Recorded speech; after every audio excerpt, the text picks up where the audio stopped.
papansin siya. Papansin siya sa Google yan. So si Caramel is, nakuha natin 8 months na no?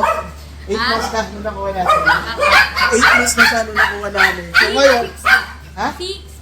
6 months mga ganun. Basta hindi na siya ng total nun eh. So hindi niya pinilit agad kasi ang gusto niya pag nag-break is more than 1 year na. So nag-hit, pagkakuha natin sa kanya, nag-hit na agad siya. Buhati mo para ano.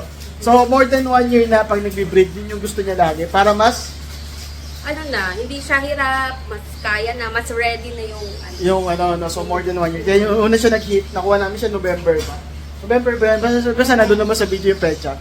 Tapos December lang agad so hindi mga 8 months na so mga 9 months nag-hit na siya pero hindi namin in-stud agad. So in-stud namin siya last September ba? Last September.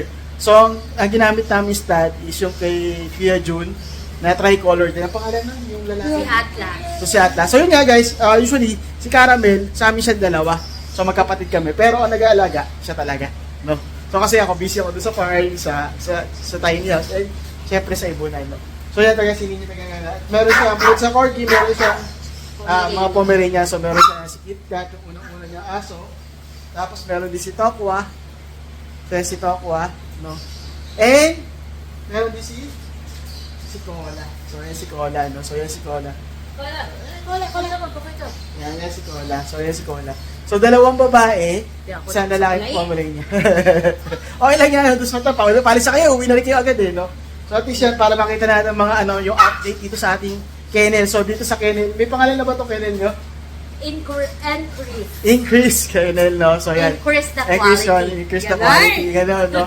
So increase the